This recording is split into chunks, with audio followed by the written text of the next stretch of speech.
Bugün ölkədə psixoloqların sayı artması çox sevindirici haldır. Bununla yanaşı onlara müraciət edən insanların çoxalması da çox sevindirici haldır. Çünki əsas olan mənəvi rahatlıqdır. Bu vacibdir. İnsanın daxili rahat olmayınca fiziksel olaraq da insan sağlam ola bilməz ki, bu cür qəhrəmanlarımdan biri də psixoloqdur. Könül xanım uzun illərini bu sahəyə vermiş, lakin yaşadığı hadisə qədər ona dərs verən heç nə olmamış. Bu sujetdən nəticə çıxardası iki hal var. Bir, psixoloqun püxtələşməsində və insanları daha yaxşı başa düşməsində yaşadığı hadisə və həmçinin yaşadığı hadisədən geri qayıda bilməsi, ölüm yatağından geri qayıdaraq yaşamaq gücünü tapa bilməsi.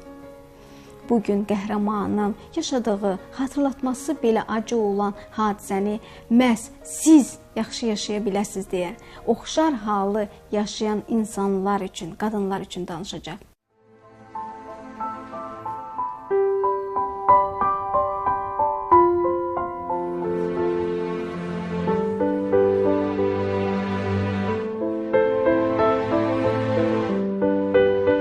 Psixologiyaya gəlməyimin başlıca səbəbkarı atamdır. 2 institut bitirməyimə baxmayaraq, 2-ci institutumda, belə də 2-ci təhsilimdə atamın böyük rolu olub. Çünki ata bir qız övladı üçün böyük önəm kəsb edir ki, mənim həyatımda atam uğur açarımdır. Mən həmişə ona demişəm ki, sən mənim uğur açarımsan. Mən həmişə deyirəm, hər yanda da deyirəm, Telman müəllim adını mən həmişə adımın yanında layiqincə daşıyıram. Nəyə görə? Mənim atam birinci mənə bir dostdur, bir müəllimdir, bir kitabdır. Təəssüflər olsun ki, bu kitab yarım qaldı, oxunmamış, yarısına qədər oxudum mən atamı. Çünki atam çox cavan yaşında, 57 yaşında dünyasını dəyişdi mart ayında. Amma o hər zaman mənə deyir ki, mən səninlə qürur hissi duyuram. İnanın Allaha ki, mən psixologiyaya gəlməyimin və bu yolda mənimlə bir bütün efirləri, bütün konferansları mənimlə ata kimi yox, bir dost kimi yanımda gəzirdi. Mən qürur hissi duyurdum. Həmişə mənə deyirdilər ki, sənin dostundur. Deyirdim, həm dostumdur, həm atamdır, həm müəllimimdir, həm də bir kitabımdır. Çünki mənim atam çox gözəl bir müəllim olub, onun şagirdləri hamısı bunu təsdiqləyə bilər və həm şagirdlərinə qarşı da elə idi, balalarına qarşı elə idi. Hətta qeyd edim ki, mən gəlib deyəndə ki, mən ata bu peşəni seçmək istəyirəm artıq. O sevinclə mənə yaxınlaşdı ki, doğrudan deyirsən. Dedim ki, mən birinci təhsilimi bitirdim də artıq 4 ili qurtardım başqa bir təhsili. Artıq indi psixologiyanı oxumaq istəyirəm və biz bir yerdə elə ki, bu yola addımlamağa başladıq. Ən ağır dönəmlərimdə mənim yanımda oldu. Mənə bu qapını açdı, uğur açarım. Həmişə fəxr etmişəm Telman müəllimlə, indi də fəxr edirəm. Ona görə də Könül Telman qızı adı ilə də mən davam edirəm bu yolda. Amma sonralar konferanslarımda, artıq hər hansı bir elmi işi işləyəndə müəllimim Ramiz Əliyev, professor Ramiz Əliyev, psixoloq mənə böyük dəstək olub. 2007-dən 2011-ci ilə kimi çoxlu seminarlar keçirtdim, çoxlu layihələr irəli sürdüm. Amerika Birləşmiş Ştatlarının Azərbaycandakı səfirliyinin dəstəyi ilə Uşaqlar və Biz layihəsini həyata keçirtdim. Çox gözəl bir layihə idi. Böyük bir yol gəldim. Deyək ki, 2007-dən 2011-ə kimi böyük işlər, çox işlər gördüm. Bir dönəmdə artıq 2011-ci ildə birdən dedim, ailə qurmaq lazımdır. Qərar verdim, sevdiyim, seçdiyim insanla ailə həyatı qurdum. Heç də peşman deyiləm. Və bizim ailəmizdə mənim üçün birinci təməl gözəl olmalıdır.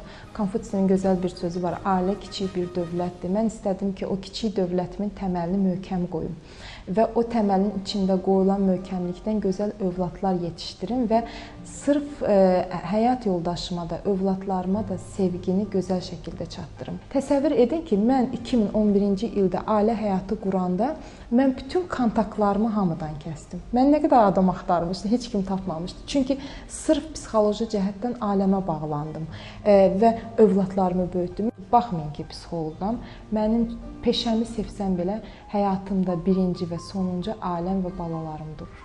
Hər bir ana ilk öncə öz övladına sevgisini, şəfqətini çatdırmalıdır. Əgər bu günləri biz övladımıza vaxtında o sevgini ötürə bilmiriksə, heç bir sosial mühitə dəyərli övlad yetişdirə bilmərik. Psixoloq kimi çox araşdırmalar edirdim ki, bu araşdırmalar mənim işimdə də öz əksini tapırdı, hətta uğur da qazanırdım.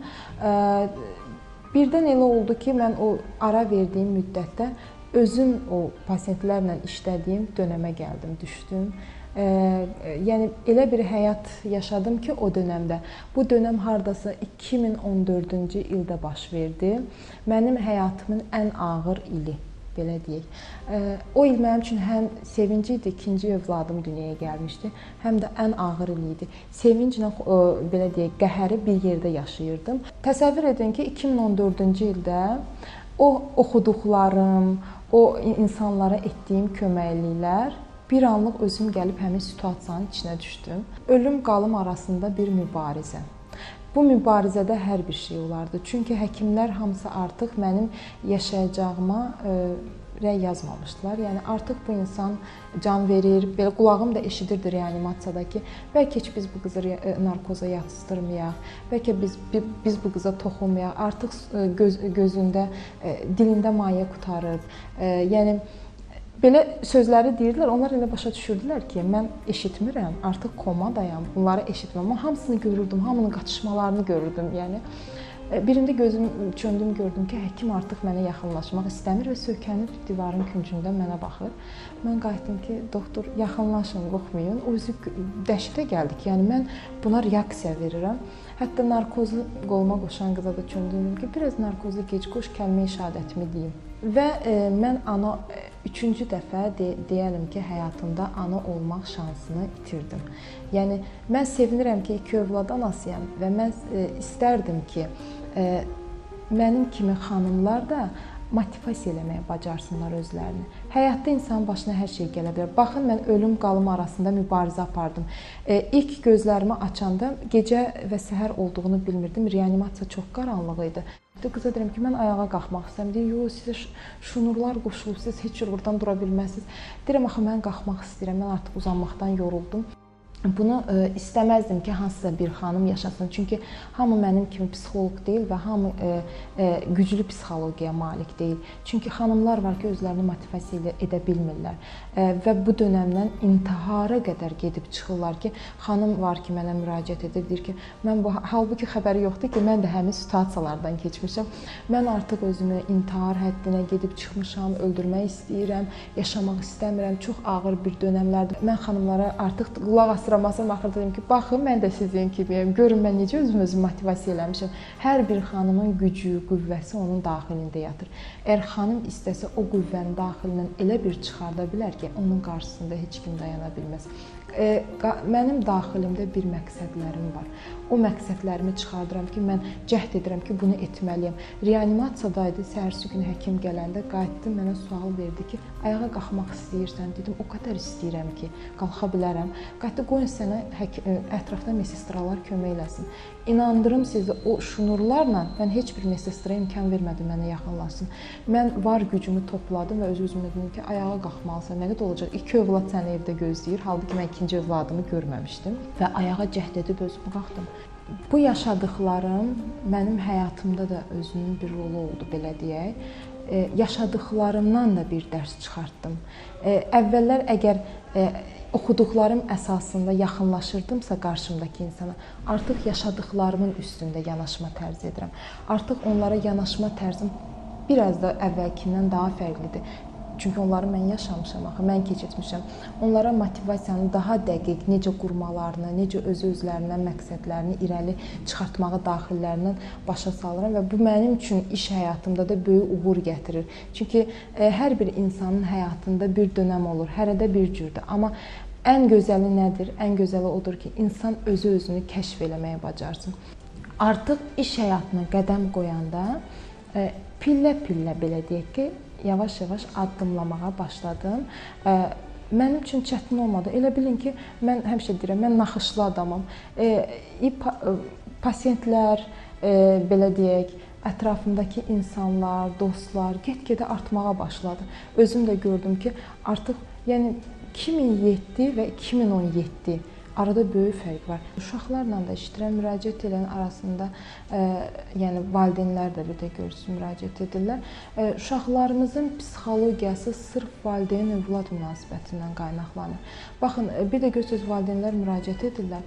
Halbuki o uşağın psixologiyası baxırsınız ki, ananın danışıqlarına əsaslanaraq normal bir uşaq olub. Amma ana səhv yöndə getdiyinə görə uşağın üzərinə baxırıq ki, kök anada və atada başlayıb. Və ana ata düzgün metodika ilə uşağa yaxınlaşmadığına görə uşağın psixologiyasına uçurumlar əmələ gəlib. Və artıq uşaqlar öz uçurumlarının içərisində özlərinə qapanmağa başlayıblar. Özlərinə qiymət verə bilmirlər, otaqlara qapanırlar. Ana gəlib danışanda ki, məndən gözəl ana yoxdur. Təbii ki, bizə gələn anaların hamısı bu söz deyir ki, məndən gözəl ana, məndən gözəl tərbiyə verən ana yoxdur. Halbuki uşaq otağa girəndə baxırıq ki, uşaq bir boşluğun içindədir. O boşluğun içində sevgi yoxdur. Uşaq deyir ki, mən şəfqət istəyirəm, o yoxdur. Uşaq deyir ki, ana mənə diqqət yetirmir. Ana öz aləmində bütün fikirlərində ki, mən uşağıma hər bir şeyi çatdırıram.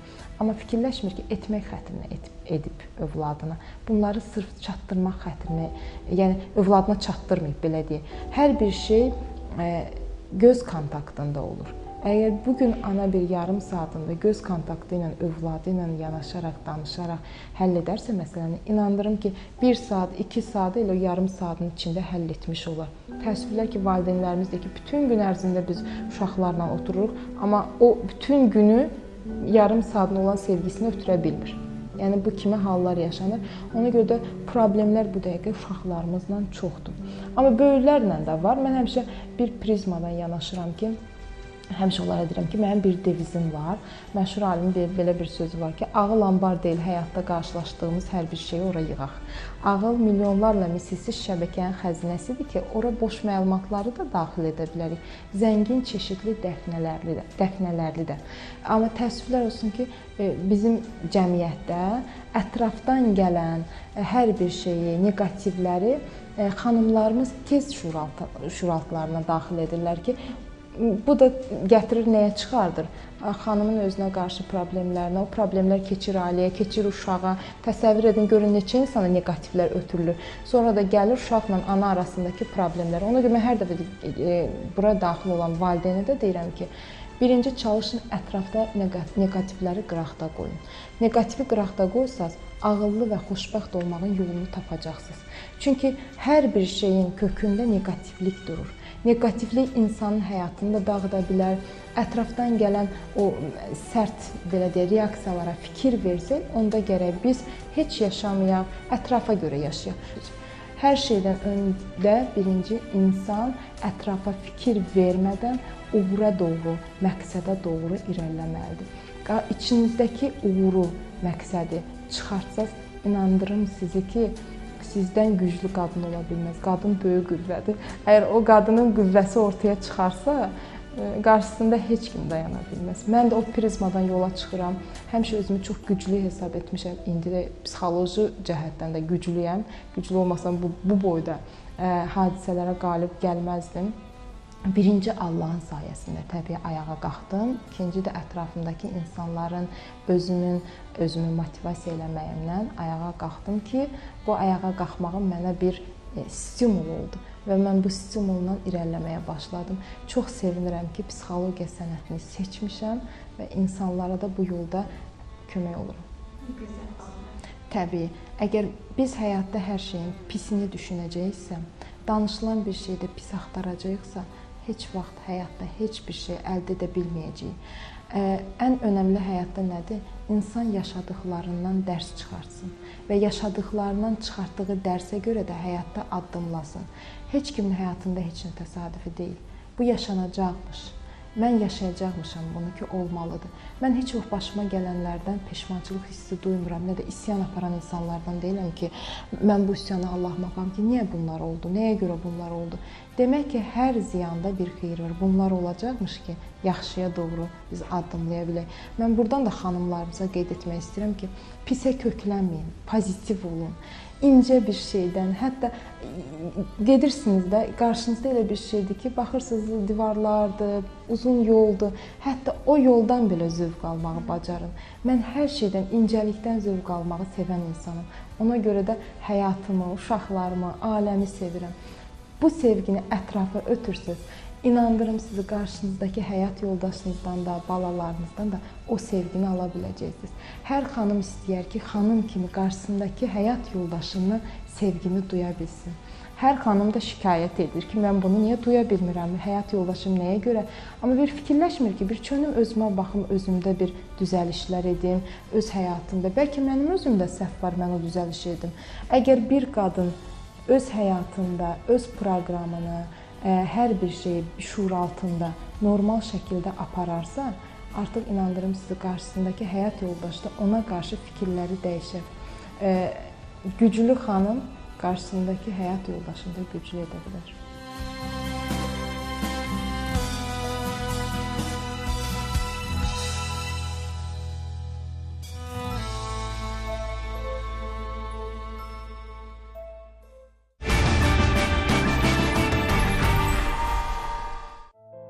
Bergamot ətirli Berqa çaylarının sponsorluğu ilə Zərif Qəhrəman davam edəcək. Bergamot ətirli Berqa çaylarının sponsorluğu ilə Zərif Qəhrəman davam edəcək.